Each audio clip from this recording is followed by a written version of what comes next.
तो आज हम जरा स्रोतों के आधार पर महादेव यानी भगवान शिव को, उनके सार को समझने की कोशिश करते हैं। हाँ, मतलब उनके कई पहलू हैं जिन पर ये स्रोत रोशनी डालते हैं, है ना? बिल्कुल। और ये स्रोत हमें एक ऐसी तस्वीर दिखाते हैं जो जाहिर है समय और स्थान से बहुत आगे जाती है।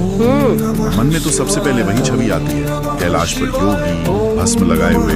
हाँ, जटाओं में गंगा और वो त्रिनेत्रधारी रूप। हाँ, लेकिन स्रोत असल में इससे कहीं ज्यादा गहरी बातें करते हैं। बिल्कुल, स्रोत यही कहते हैं कि शिव की जो अवधारणा है ना, वो किसी एक समय की बात नहीं है। अच्छा। हाँ, कुछ स्रोत तो उन्हें पूर्व वैदिक काल से जोड़ते हैं। ये दिखाता है कि वो कितने प्राचीन हैं और उनकी निरंतरता। मतलब सिर्फ एक देवता नहीं? नहीं, एक तरह से एक सनातन सिद्धांत के रूप में उभरते हैं वो, जिनका न कोई आदि है न अंत। और इसी अनंतता से जुड़ा है उनका तांडव। स्रोतों में इसका जिक्र तो बार बार आता है। हाँ, तांडव। इसे अक्सर लोग सिर्फ विनाश से जोड़ते हैं।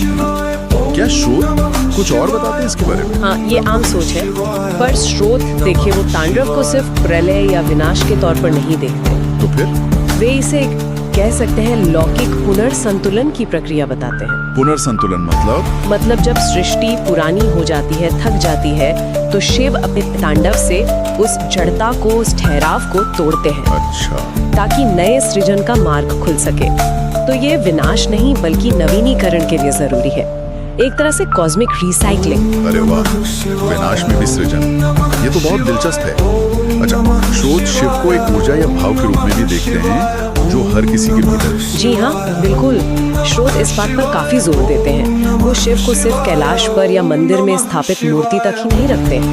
उनका कहना है कि शिव तत्व वो एक चेतना है, एक ऊर्जा है जो ब्रह्मांड के कण-कण में है और हर जीव के अंदर भी। इसीलिए शायद उनके वो दो रूप दिख रहे हैं, भोले भंडारी और रुद्र। हाँ, बिल्कुल। एक तरफ भोले भंडारी जो बहुत सरलता से प्रसन्न हो जाते हैं, वरदान दे देते हैं। हाँ। और दूसरी तरफ वही रुद्र या भैरव है जो अन्याय और अधर्म का नाश करते हैं। ये दिखाता है कि वही एक ऊर्जा जरूरत पड़ने पर सौम्य भी है और प्रचंड भी। सही। और ये ऊर्जा उनके प्रतीकों में कैसे झलकती है? जैसे आपने कहा डमरू, त्रिशूल। हाँ, देखिए, स्रोत इन प्रतीकों के भी गहरे अर्थ बताते हैं। जैसे डमरू, अच्छा। वो सिर्फ आवाज नहीं है। अच्छा।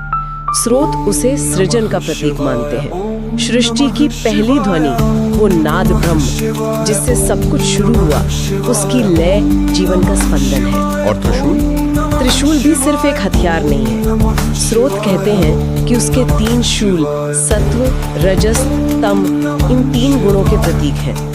या कह